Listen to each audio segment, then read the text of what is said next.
खुदावंद में आप सबकी सलामती हो। चौदह नेशम की जाम से यकूब शैमुअल।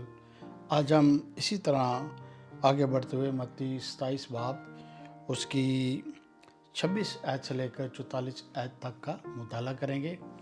इसकी पहली 4 आयत का मुताला करेंगे। 27 का मुताला करेंगे। इस पर हाकिम के सिपाहियों ने यीशु को किले में ले जाकर सारी पलटन उसके गिर्द जमा की। 28 आयत का मुताला करेंगे। और उसके कपड़े उतार कर उसे किरमजी चोगा पहनाया। 29 और कांटों का ताज पहनाकर उसके सर पर रखा और एक सरकंडा उसके दाहिने हाथ में दे दिया और उसके आगे घुटने टेक कर उसे ठट्ठों में उड़ाने लगे कि आए यहूदियों के बादशाह अदाब। 30 आयत का मुताला करेंगे। और उस पर थूका और वही सरगंडा लेकर उसके सर पर मारने लगे। 31 आयत। और जब उसका ठट्ठा कर चुके तो चोगे को उस पर से उतार कर फिर उसी के कपड़े उसे पहनाए और मसलूब करने के लिए ले गए। अजीजों, ये जब सारा फैसला हो चुका, ये पैंतुस पिलातुस जो गवर्नर था उसने अपने हाथ धो लिए, लेकिन उसने तो अपनी बीवी की बात मानी कि उसने कुछ फैसला ना दिया।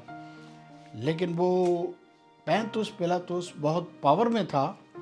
अगर वो कुछ कहता तो तब्दीली हो सकती थी, लेकिन उसने कुछ ऐसा ना कहा। उसके सिपाही यीशु को लेकर उस हजूम में ले गए। उसे ले जाकर पलटन के हवाले किया, यानी हजूम के हवाले किया। चलो, पैंतुस पिलातुस ने तो माफ़ किया या अपना वो नहीं करना चाहता था, लेकिन तो भी उसने यीशु को उनके हवाले कर दिया। उसकी जो पुलिस थी, उसके बाद जो पुलिस थी या उसकी जो आर्मी थी, बहुत सारे लोग वो सामरिया के थे, बहुत सारे लोग वो सीरिया के थे। ये सारे मिक्स फौज उसके पास थी जो वहाँ उस वक्त मौजूद थी। यहाँ पर अगर हम गौर करें तो तकरीबन 600 के करीब उसकी फ़ौज वहाँ पर यरूशलेम के अंदर मौजूद थी। ये सब के सब तकरीबन सामरिया से, सूरिया से जो फ़ौज के अंदर रोमन के तहत काम करते थे, ये सारे सोल्जर वही थे। इनके अंदर वो रोमन भी थे, लेकिन ये सारी मिक्स फ़ौज थी। फिर जब उनके हवाले किया गया तो यीशु को के कपड़े उतार कर एक किरमजी यानी सुनहरा और ख़ूबसूरत वो चोगा या कपड़ा या बाछी लिबास या किस तरह का कुछ उन्होंने पहनाया और पहनाकर उसको ठट्ठों में उड़ाने लगे। ठट्ठों में कौन उड़ाने लगे? ये सारे रोमन जो सोल्जर थे, उन्होंने ही यीशु को ठट्ठों में उड़ाया और उनके यीशु के सर पर कांटों का ताज, बड़े बड़े कांटों वाला ताज, जिससे उनकी बॉडी पर, उनके सर पर से खून बहना शुरू हो गया और ये उनके सर पर रख कर उनका मजाक उड़ाने लगा, यहूदियों के बादशाह। और घुटने टेक टेक कर सीधा करने अदाब अदाब। और यहाँ तक कि वो जो सरकंडा यीशु के हाथ में पकड़ा था, वही पकड़कर यीशु के सर पर उन्होंने मारा। और ये बहुत जितने भी लोग वो जुल्म और सितम यीशु पर कर रहे थे, अब आप देख सकते हैं वो कौमें जो ये कर चुकी हैं वो सब प्रॉब्लम में हैं, मसले मिसालों में, परेशानियों में हैं। और ये इन्होंने यीशु के साथ बहुत ज़्यादा जुल्म और सितम किया ताकि यीशु को जितना हो सके इन्होंने जलील किया। यहाँ तक कि तमाचे मारे, उनके मुंह पर थूका गया और उनके कपड़े उतारे गए, उनको नंगा किया गया। बहुत सारी इन्होंने परेशानी की, यीशु के साथ बहुत जुल्म किया। तो ये सारी बातें कलाम मुक़द्दस में मरकूम हैं। 31 आयत का मुताला करें। और जब उसका ठट्ठा कर चुके तो चोगा को उस पर से उतार कर फिर उसी के कपड़े उसे पहनाए اور مصلوب کرنے کے لیے لے گئے. یعنی کراس انہوں نے آلریڈی ڈن کر چکے تھے، انہوں نے بنوا لی تھی کہ یسوع کو کراس دینا ہی دینا ہے. اور یہ سارا کچھ جو یروشلم کے اندر سارا کچھ ہو رہا تھا، یہ یہودیوں کی رضامندی تھی، یہ یہودی سارا کچھ کر رہے تھے، اور یہودیوں کی وجہ سے سارا کچھ ہوتا. یہودی یسوع سے حسد کرتے تھے، یسوع سے بڑے وہ الجھن میں تھے کہ یہ کیسے بڑے بڑے کام کرتا ہے، ہمارا وہ جو شہریہ لاؤ ہے اس کو یہ ڈسٹرب کر رہے ہیں. یسوع راجہ ڈسٹرب کر رہا ہے، یسوع اپنے آپ کو بادشاہ کہتا ہے، یسوع اپنے آپ کو بیٹا کہتا ہے، یسوع یہ بھی کہتا ہے میں خدائے قادر مت کے دائیں ہاتھ بیٹھ جاؤں گا، یسوع یہ بھی کہتا ہے میں پھر واپس آؤں گا اور مردوں میں سے تیسرے دن زندہ ہو جاؤں گا. یہ ساری باتیں ان کی سمجھ سے باہر تھی اور ان کی عقل کے اوپر سے نکلتی جا رہی تھی. یہ کیا ہو رہا ہے یا کیا کہہ رہے ہیں کہ خداوند خود یسوع راجہ ان کے درمیان ہے، جس کی وہ اب بھی انتظار کر رہے ہیں. وہ تو ہو کے جا چکا، پھر واپس آئے گا. یہ خود اپنے منہ سے پکارنا شروع کریں گے، آئی یسوع، آئی یسوع، آئے مسیح ہمیں بچا. ابھی ان کے اوپر سے یہ ساری پریشانیاں نہیں گئی. جب تک یسوع نہیں آئیں گے پریشانیاں ان کے اوپر ہی رہیں گی.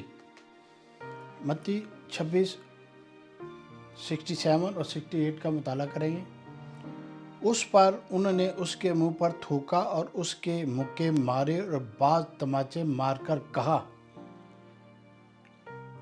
68 آئے مسیح ہمیں نبوت سے بتا کہ تجھے کس نے مارا.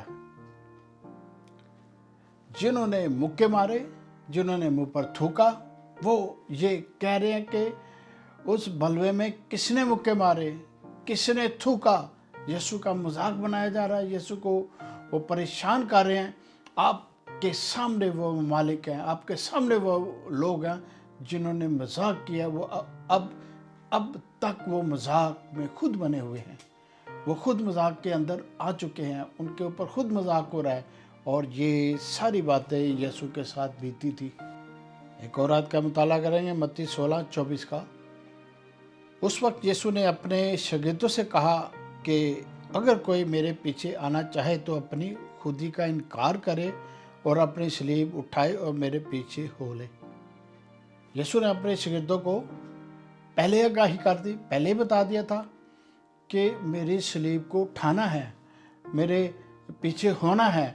لیکن وہ شاگرد یہ ساری باتیں نہیں سمجھے، لیکن وہ بعد میں یسوع کے منہ کی ساری باتیں وہ جان چکے تھے، سمجھ چکے تھے کہ یسوع کیا کہہ رہے ہیں. متی 27-32 کا مطالعہ کریں گے. جب باہر آئے تھے انہوں نے شمع نامی ایک کرینی آدمی کو پا کر اسے بیکار میں پکڑ کر اس کو صلیب اٹھائے. ایک کرینی تھا، یہ کرینی جو ہر سال اپنے خاندان کے ساتھ یروشلم میں آیا کرتا تھا. یروشلم میں وہ عید منانے کے لیے آیا کرتا تھا. اور یہ جو کرینی تھا یہ بہت طاقتور تھا، بہادر تھا. اور یہ جیسے گزرائے کے مطابق بتایا جاتا ہے یہ حبشی تھا، یعنی کہ یہ افریقی تھا. یہ یروشلم سے تقریباً 900 کلومیٹر یا 1000 کلومیٹر ایسے کچھ یہ سفر طے کر کے وہاں پہنچا تھا، اپنے ماں باپ کے ساتھ یہ پہنچا تھا. اور جب اس کو یسوع کے بارے میں کچھ پتہ نہیں تھا، یہ کیا ہو رہا ہے، اسے کوئی کسی چیز کو معلوم نہیں تھا کہ یہاں پر یروشلم میں کیا ہو رہا ہے. اور جب وہ وہاں سے گزرا تو انہوں نے رومن سولجر نے اس کو زبردستی کہا تو کراس اٹھا، کیونکہ یسوع اس وقت اتنے زخمی ہو چکے تھے، جسم سے خون ایسے دھاروں کی طرح بہہ رہا تھا اور سڑکوں پہ خون بہہ رہا تھا. تو یسوع کے جسمانی طور پر اتنی طاقت نہ رہی تھی کہ وہ کراس کو اٹھا کر کھوپڑی کی پہاڑی میں لے جاتے. یہ کھوپڑی کی پہاڑی کا جو سفر تھا یہ تقریباً 1 کلومیٹر یا 900 میٹر کا سفر تھا جہاں سے کراس اٹھائی تھی. اور یہ جو سفر تھا یہ اونچائی پر تھا. ان وقتوں میں اب بھی جب آپ وزٹ کریں تو یہ سفر اوپر کو جاتا ہے، اونچائی پر جاتا ہے. تو عزیزو یہ جو کراس تھی، کراس 300 پاؤنڈ اس کا وزن تھا، یعنی 175.78 کلو اس کا وزن تھا. یہ کافی وزن تھا. और ये वज़न उठा कर वो करीनी वो खोपड़ी की पहाड़ी पर ले गया। और यीशु ने भी ये काफ़ी ये वज़न उठाए, ऊपर से ये कोड़े बरसा रहे थे, ऊपर से ये सोल्जर मार रहे थे, और लोगों को जितने भी दाएं बाएं खड़े थे वो खौफ ज़्यादा हो चुके थे। बहुत ज़्यादा आर्मी थी, बहुत ज़्यादा रोमन आर्मी थी, बहुत ज़्यादा लोग थे गलियों बाज़ारों में, ताकि लोगों में बलवा ना हो। लेकिन लोग डर से, खौफ से कोई भी आगे ना बढ़ा ताकि यीशु को बचाएं। 32 आयत का मुताला करेंगे, 27-32। जब बाहर आए तो उन्होंने शमौन नामी एक करीनी आदमी को पाकर उसे बिकार में पकड़कर उसको सलीब उठाए। ये 33 आयत। और उस जगह पर गलगतिया यानी खोपड़ी की जगह कहलाती है पहुँच कर, 33 आयत का मुताला करें, 34 आयत का भी करते हैं। जब यीशु को वो खोपड़ी की पहाड़ी पर पहुंचाया गया, लेके जाया गया, तो यीशु के लिए ये क्रॉस को तैयार किया गया, यीशु के लिए वो सारा कुछ किया गया, यीशु को क्रॉस दे दी गई, यीशु को क्रॉस पर चढ़ा दिया गया। यीशु के हाथों में पाँव में कील घोंप दिए, ठोक दिए, बड़े बड़े कील थे, बड़े बड़े वो कील थे जो यीशु के पाँव में, हाथों में वो लगा दिए गए, ताकि वो यीशु वहाँ से क्रॉस में से वो जकड़े रहे, गिरे ना। और अजीजों, जब इंसान आम तौर पर भी अगर हाथ ऐसे करके खड़ा हो, जब 5 मिनट से ज़्यादा खड़ा नहीं हो सकता, उसके हाथ नीचे गिर जाते हैं, उसकी सांस फूलने लगती है। तो यीशु को तो 3 घंटे तक उन्होंने क्रॉस पर लटकाए रखा, और यीशु की वो सांस फूलने लगी, यीशु को बड़ी परेशानी का सामना करना पड़ा। और ये सारे यहूदी मिलकर, क्योंकि आखिरकार यीशु को प्यास लगी, तो यीशु ने कहा मुझे पानी दिया जाए। 34 आयत में पढ़ते हैं, पत मिली हुई मैं उसे पीने को दी, मगर उसने चख कर ना पीना चाहा। अजीजों, ये पत मिली हुई मैं, जिसको कहते हैं कि वो वाइन जिसका सिरका बन जाता है, वो सिरका यीशु को सरकंडे पर, वो स्पंज पर लगाकर उसको चुसाया गया ताकि वो पिए और उसको चखे। लेकिन यीशु ने चख कर उसको ना पीना चाहा, उसके गले से ना उतरी। यीशु ने कहा नहीं पी। तो अजीजों, जैसे कि बहुत सारे लोग वो कहते हैं कि पक्षराकत में वो वाइन दी जाती है, और ये वाइन ही का सारा सिलसिला जो मसीही लोग करते हैं। वाइन, मैं को भी वाइन कहा जाता है, और वाइन को भी वाइन ही कहा जाता है। और जब यीशु ने जो मैं बनाई थी, वो शीरे की मैं थी, और वो अंगूरों की मैं थी, और वो उसी से किया था। जैसा कि अभी आप क्रॉस पे देख रहे हैं कि कलाम मुकद्दस में लिखा हुआ है कि उसने चख कर ना पीना चाहा, क्योंकि उसके अंदर वाइन थी और उसके अंदर सिरका था जो यीशु को तकलीफ देता था। अजीजों, मरकस 15-21 का मुताला करेंगे। और शमौन नामी एक करीनी आदमी सिकंदर और रूफस का बाप देहात से आए हुए थे, उधर से गुजरा। उन्होंने उसे बिकार में पकड़कर उसको सलीब उठाए। ये सिकंदर और रूफस का बाप था, और देहात से आए थे, ये गांव से आए थे, ईद करने के लिए आए थे। 33 आयत में पढ़ते हैं, जब वो उस जगह पहुँचे तो जिसे खोपड़ी कहते हैं, तो वहाँ उसे मसलूब किया, और बदकारों को भी एक को दाहिनी और दूसरे को बाईं तरफ किया, बाईं तरफ। अजीजों, जैसा कि हम पहले चैप्टर में सुन चुके हैं कि यीशु की खातर बराबर डाकू को छोड़ा गया, और बराबर डाकू के साथ बहुत सारे ऐसे और भी लोग थे जिन्होंने बगावत की थी।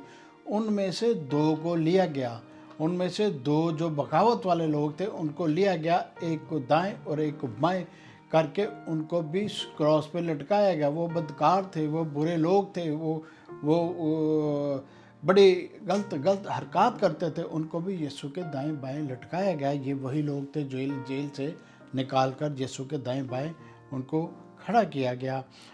मत्ती 27-35 का मुताला करके, और उन्होंने उसे मसलूब किया और उसके कपड़े कुरा डालकर बांट लिए। ये कौन थे बांटने वाले? रोमन सोल्जर थे। रोमन सोल्जर के इख्तियार में सारी चीज़ें थी। उन्होंने यीशु का कपड़े, यीशु का कुर्ता, यीशु का जो भी चीज़ें थी वो पूरा डाला, यानी कि उन्होंने एक चारों ने अपनी वो एक लॉटरी डाली और लॉटरी डालकर देखिए किसके पास क्या आता है, उन्होंने वो कपड़े बांट लिए। अभी भी आप देख सकते हैं कि दुनिया में बहुत सारी ऐसी चीज़ें आपको नज़र आती हैं जो बांटी हुई हैं। बहुत सारे चर्चेज़ में यीशु के कपड़े पड़े हुए हैं, बहुत सारे चर्चेज़ में यीशु के कील पड़े हुए हैं, बहुत सारे चर्चेज़ में यीशु के कांटे पड़े हुए हैं, बहुत सारे चर्चेज़ में ये सारे उन्हीं लोगों के हाथ में है जिन्होंने ये बांटा था। अजीजों 27-36 का मुताला करेंगे और वहाँ बैठकर उसकी निगहबानी करने लगे। यीशु को 4 सोल्जर ही यीशु की निगहबानी करते थे, या रास्ते में भी जो यीशु को क्रॉस पर मारते थे, कोड़े मारते, वो 4 ही थे, लेकिन साइडों पर पूरी फौज थी, लोगों को कंट्रोल किए हुए थे। वो 600 या इससे ज़्यादा की फौज गलियों बाज़ारों में थे, लेकिन ये 4 ही सोल्जर थे, रोमन सोल्जर थे, जिनको हुक्म किया गया था कि ये काम करना ही करना है। तो इसी तरह हम आगे बढ़ते यूहन्ना 19-21 का मुताला करेंगे। बस यहूदियों के सरदार कहनों ने पिलातुस से कहा कि यहूदियों का बादशाह ना लिख, बल्कि ये कि उसने कहा मैं यहूदियों का बादशाह हूँ। आगे आगे देखते हैं यूहन्ना 19-22 में देखें, पिलातुस ने जवाब दिया कि मैंने जो लिख दिया वो लिख दिया। अजीजों, ये पिलातुस जो गवर्नर था, ये पावर में था, ये बहुत कुछ कर सकता था। इसने अपनी बीवी की बात तो मानी, लेकिन इसने सारी बात नहीं मानी। अपनी बीवी को इसने वहाँ तक टोस किया कि मैं इससे बरी हूँ, लेकिन ये सारा सिलसिला इसने आगे लोगों को दे दिया। उसने कहा कि मैंने जो लिख दिया, अटल है, ये मिट नहीं सकता। ये खुदावंद ही की तरफ से बहुत सारे नबियों पैगंबरों ने ये प्रोफेसी की हुई थी कि वो बादशाह का बादशाह है। यीशु बादशाह का बादशाह है। अब दुनिया की हुकूमतें गिर रही हैं, अब गिरना शुरू हो गई हैं। अपनी आंखों से देखना कि दुनिया की हुकूमतें बारी बारी गिरती जाएंगी, क्योंकि बादशाह का ज़हूर होना बहुत ज़रूरी है, बादशाह का आना बहुत ज़रूरी है। बादशाह को बनी इसराइल के लोग पुकारेंगे तो बादशाह इस ज़मीन पर, यरूशलेम पर आएंगे, और उससे पहले दुनिया की सारी सल्तनतें गिरेंगी। अजीजों 27, 37 और 38 का मुताला करेंगे।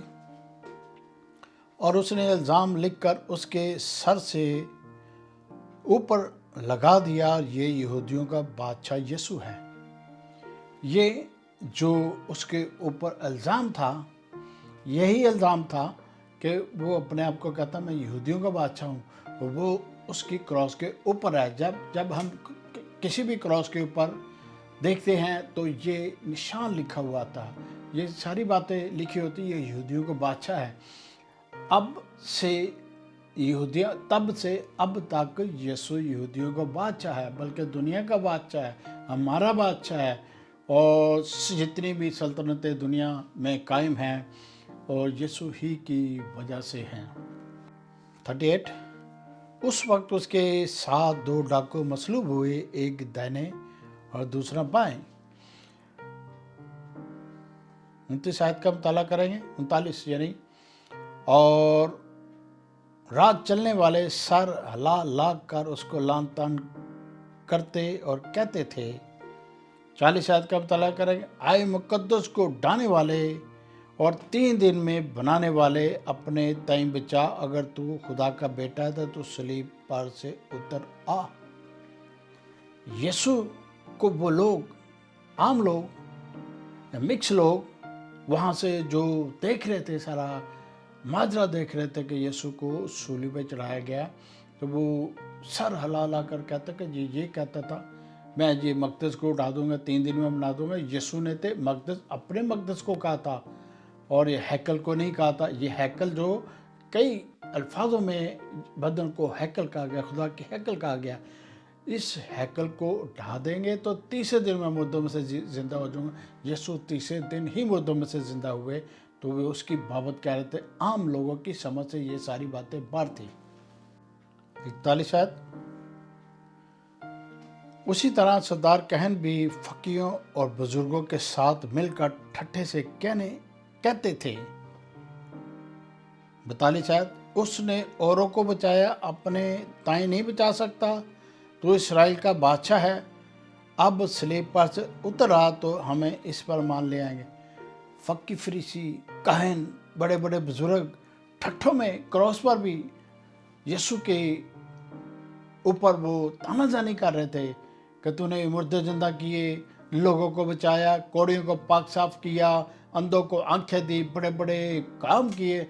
तू अपने आप को बचा, क्रॉस से उतर के नीचे आ तो हम तुम पर मान लेकर आएंगे।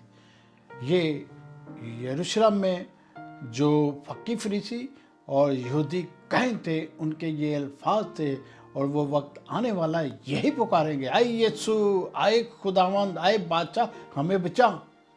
तो यीशु फिर इनकी बात को सुनेंगे और फिर ये जानेंगे कि हमसे कितनी गलती हुई, ये छातियाँ पीटेंगे, रोएंगे, चिल्लाएंगे कि हमसे क्या नुकसान, क्या गलतियाँ, क्या गुनाह, क्या बड़े बड़े ब्लास्मी हो गई यीशु के खिलाफ। यीशु बादशाह है, यीशु खुदावंद है, यीशु सब कुछ करने में कादिर मुतलक है। तो ये आपस में बड़े शर्मिंदा होंगे और यीशु के आने की ये फिर तैयारी करेंगे कि यीशु को जब पुकारेंगे ये अपनी आंखों से देखेंगे। 43 आयत का मुताला करेंगे। इसने खुदावंद पर भरोसा किया है, अगर वो उसे चाहता है तो अब इसको छुड़ा ले, क्योंकि इसने कहा था कि मैं खुदा का बेटा हूँ। फिर दोबारा वो कहता था कि ये कहता है मैं खुदा का बेटा हूँ। फिर खुदा को भी चैलेंज कर रहे हैं, खुदा को भी कह रहे हैं कि अगर तू इसके साथ है तो इसको बचा, और खुदा को ऐसी बातें कर रहे हैं कि तू इसको बचा। ये इतने गरूर में थे, इतनी वो बड़ी बड़ी ब्लास्फेमी, बड़े बड़े ये काम करते थे, खुदा को भी ये चैलेंज कर रहे हैं। लेकिन ये नहीं जानते थे कि ये सारा जो कुछ हो रहा है ये खुदावंद ही ने ये कुर्बान किया, अपना बड़ा कुर्बान किया, अपना बेटा कुर्बान किया, आपके लिए, हमारे लिए, दुनिया के लिए, ताकि दुनिया मान लेकर आए और दुनिया वो जो अब्लीस है, अब्लीस की कुव्वतें हैं, अब्लीस की सारी ताकतें, उससे बच सके। ये बेटा ही सबके गुनाह धोता है और बेटे ही के वसीले से हम उस वे में आप और हम जा सकते हैं, और दूसरा वे है ही नहीं। अजीज़ों, 44 आयत का मुताला करेंगे, ये ख़तामी आयत है और इसका दूसरा हिस्सा फिर मैं बाद में आपके सामने पेश करूँगा। इसी तरह डाकू भी जो उसके साथ मसलूब हुए थे उस पर लान तान करते थे। वो जो डाकू थे वो भी यीशु के ऊपर बातचीत करते थे। खासकर उनमें से एक डाकू जो था वो बहुत ज़्यादा यीशु के बारे में उसने बहुत कुछ सुन रखा था, बहुत कुछ जानता था। यीशु ने मुर्दों को ज़िंदा किया, यीशु ने बड़े बड़े काम किए, और ये सारी बातें जानता था, और यीशु को फिर वो तानाजानी कर रहा है। लूका की किताब उसका 23 बाब उसकी 40 आयत का मुताला करेंगे। दूसरे ने उससे जड़ कर कहा, जवाब दिया कि तू खुदा से भी नहीं डरता, हालांकि उसी सज़ा में गिरफ्तार है। वो उसको दूसरे को कहने लगा कि हम तो इसी सज़ा में गिरफ्तार हैं, लेकिन वो तो किसी तरह की उसके ऊपर कोई ऐसी बात नहीं है, तो उससे भी नहीं डरता। तो 41 आयत का मुताला करेंगे। लूका 23:41, वो हमारी सज़ा तो वाजिबी है क्योंकि हम अपने कामों का बदला पा रहे हैं, लेकिन उसने कोई बेजा काम नहीं किया। उसने कन्फेस किया, उसने कहा हम जो करते थे हमारी सज़ा वाजिबी है, बिल्कुल राइट वे पे हमें सज़ा मिल रही है, हमें गलत काम करते हैं, लेकिन उसने ऐसा कुछ ना किया जिसकी वजह से उसको सज़ा मिल रही है। हम तो अपने गुनाहों के सिलसिले में, बदकारियों के सिलसिले में फंसे हुए थे। अजीज़ों, यहाँ पर बड़ा खूबसूरत बयान उस डाकू ने दिया है। उस डाकू ने क्रॉस पर अपनी ज़िंदगी को बचा लिया, उसने अपने गुनाह का इतराफ़ किया। जब आप दुनिया गुनाहों का इतराफ़ करेंगे तो अपने गंदे से गंदे गुनाहों से हम بچ جائیں گے اور ہم سزا کے حقدار نہیں ہوں گے، لیکن ہمیں چاہیے کہ اپنے گھٹنے ٹیک کر خداوند کے حضور اپنے گناہوں کا اقرار کریں تاکہ ہم اس سزا سے بچ سکیں اور خداوند کے ساتھ ساتھ چلیں، یسوع کے ساتھ چلیں۔ لوکا 23:42 کا بھی مطالعہ کر لیتے ہیں۔ پھر اس نے کہا، آئی یسوع جب تو اپنی بادشاہی میں آئے تو مجھے یاد رکھنا۔ یسوع کو درخواست کر رہے ہیں، یسوع کو کہہ رہا ہے کہ جب تو بادشاہ میں آئے تو مجھے یاد رکھنا۔ عزیزو، یسوع نے جاتے جاتے کروس پر جان دینے سے پہلے اس کو بھی بچا دیا، اس کو بھی معاف کیا، اور برابر ڈاکو بھی یسوع ہی کی وجہ سے چھوڑا گیا، یسوع ہی کی وجہ سے چھوڑا گیا۔ اور بہت سارے لوگ جو کراس کے چوگرد جمع تھے، جب یسوع کو بھالا مارا گیا، وہ جو سولجر تھا، رومن سولجر تھا، اس کو اس کے جسم پر وہ پھوڑے تھے، وہ گندگی تھی جس کی وجہ سے وہ ہیل نہیں ہو رہا تھا۔ یسوع کا خون اس کے اوپر گرا تو اسی وقت وہ ہیل ہو گیا، اسی وقت وہ گھٹنوں پر ہو گیا، اسی وقت وہ جان گیا کہ یسوع بادشاہ ہے، یسوع بیٹا ہے، یسوع خداوند ہے۔ تو اسی طرح ہمیں آپ کو جاننا ہے۔ اسی طرح ایک اور آیت کا مطالعہ کریں گے، اختتامی آیت ہے 23:43۔ لوکا 23:43، اس نے اس سے کہا، میں تجھ سے سچ کہتا ہے تو آج ہی میرے ساتھ فردوس میں ہے۔ یسوع نے وہاں شیورٹی دے دی، یہاں گارنٹی دے دی، وہ کراس کے اوپر دے دی، تو آج ہی میرے ساتھ فردوس میں ہوگا، آج ہی میرے ساتھ فردوس میں ہوگا۔ فردوس میں تو وہی لوگ جانتے ہیں جن کے گناہ معاف ہو جاتے ہیں، جو اپنے گناہوں سے تلافی کر لیتے ہیں، وہی فردوس میں جاتے ہیں، اور یسوع کے سوا کوئی بھی فردوس میں جا ہی نہیں سکتا، کیونکہ یسوع ہی بیٹا ہے، یسوع ہی خداوند ہے، اور یسوع ہی واپس آنے والا ہے۔ یسوع بہت جلد آنے والے ہیں، ہمیں اور آپ کو سیدھی راہیں بنانی ہے۔ ہم سب جو ہیں یسوع کا انتظار کرتے ہیں، اور ہمیں دعا کرنی چاہیے کہ یسوع جلد از جلد ہماری آنکھوں کے سامنے ہمارے درمیان میں موجود ہو۔ مسیح میں آپ سب کی سلامتی ہو۔ میرے چوزر نیشن چینل کو سبسکرائب کریں، لائک کریں۔